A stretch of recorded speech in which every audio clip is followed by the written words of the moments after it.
So hello, isang makulimlim na umaga sa ating lahat. Shout out sa inyo. So welcome back muli sa aking YouTube channel. So for today's vlog ay update ko kayo sa mga inahin ko na naglilimlim. Parang may narinig kasi ako na tunog ng sisiw. So pero hindi pa natin sure kung siya talaga yung nagpisa. So hanapin natin or puntahan natin. So itong inahin na to, yung na-crossbreed natin sa basilan saka sa native na to na marami itong mga itlog. So yun o. So papasukin natin yan guys dito sa loob ng ating breeding pen. So samahan nyo ako guys na puntahan to. So yung itlog nito is 12. So actually nang itlog to ng 20 piraso. So binawasan natin kasi sobrang dami at nababasag lang sa kanyang pugaran. So 12 lang yung natira. So tingnan natin sa loob guys. So ganito yung panahon namin ngayon. Yan. Dito. Makulimlim. So pasukin natin dun guys sa loob para makita natin kung namisa na nga yung itlog niya. So yun guys, pasok tayo dito sa ating breeding pen. So ingat lang tayo dito sa isa na to kasi agresibo na tong siyamo natin. So yun guys, agresibo na yan. Nanunuka na yan. Yan. So dito yung breeding pen ng ating, ayan guys. So pasensya na at medyo hindi maklaro kasi madilim. Nanunuka talaga itong siyamo na to. Ayan guys, parang positive na may sisiw na. Hello. So disclaimer lang guys, no animals were harmed in making this video. Yan.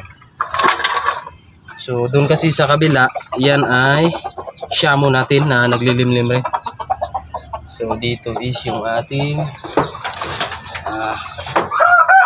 native na nakross sa basilan. So excuse me. Meron na guys, meron na ako nakitang sisiw. You know, dalawa. So angat muna natin to. So bali dalawa pa lang yung sisiw guys. Likunin natin to para iwas na makatakip sa ibang itlog pa. Sayang to. Sayang guys, so namatay lang, naipit.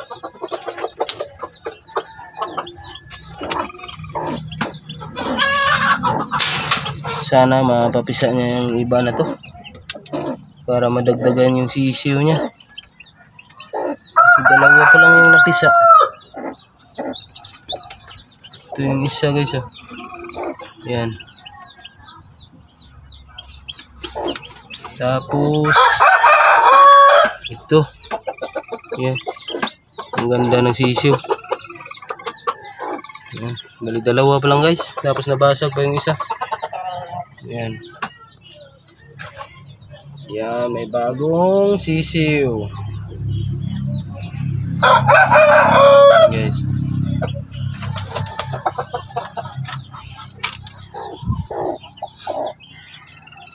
So yan. Sana madagdagan yung sisiw mo. Ang dami ng itlog. Bilib talaga ako sa isang inahin na yun guys.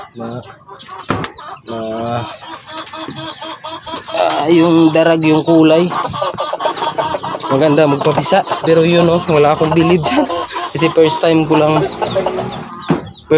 din yan. Dito sa backyard. Yung manok na yan. So i-observe natin yan kung papaitlogin lang ba yan tapos ipalimlim sa iba kasi parang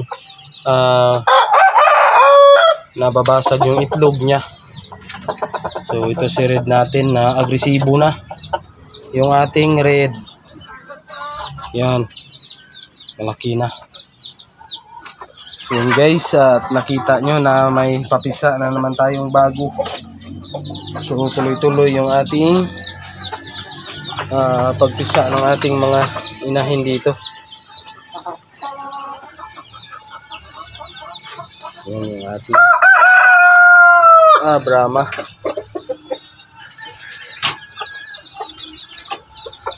Yan guys. So yung ating 1 month old na sisiw. Yan na sila. Ang laki na. Tapos yung ating 4 days old. Yan sila. Yan.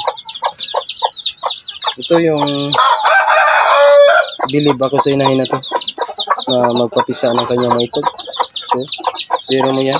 Isa lang yung hindi napisa sa mga itlog niya. Yan yung mga pasisiw niya. Ang dami. So, ito ang dapat na manok na magandang ipalimliman ng mga itlog. So, tinatakpan ko lang dyan sa taas guys. Kasi, tarapal lang or plastic lang yung cover natin. Kasi pag umulan, basa.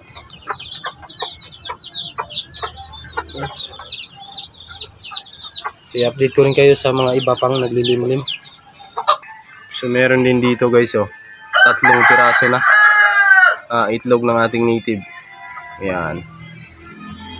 Tapos ito yung dating pugaran ng ating darag na yun, na kulay darag. Ayan. So, baka may mga itlog din dyan na iba. Tapos meron tayo dito yung isa. Ayan. Ayan guys, Ayan. So, maganda din to maglimlim. May mga itlog tayo ng Brahma na nilagay dyan guys. Yan. Daming itlog niya. Yan. Dami. 4 yung nilagay natin na itlog ng Brahma dyan guys. Sana mapisa niya rin to lahat.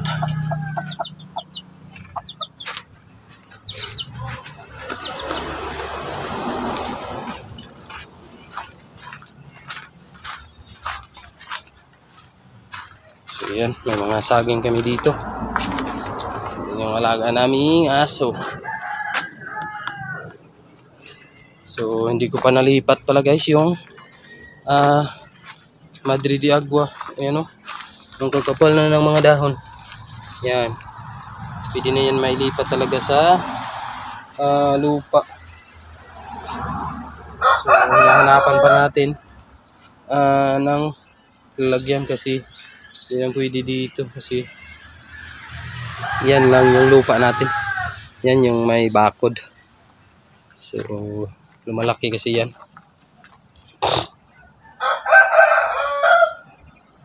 So yun lang guys for today's vlog.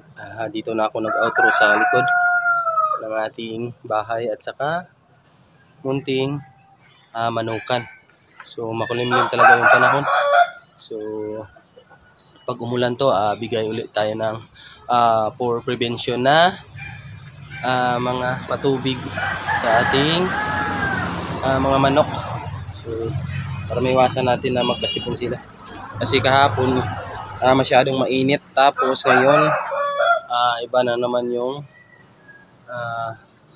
ihip ng hangin kasi amihan na guys. Malakas na dito. So yun lang guys, at shout out sa inyong lahat at God bless. Saan man kayong sulok ng mundo, keep safe to everyone. So bye bye.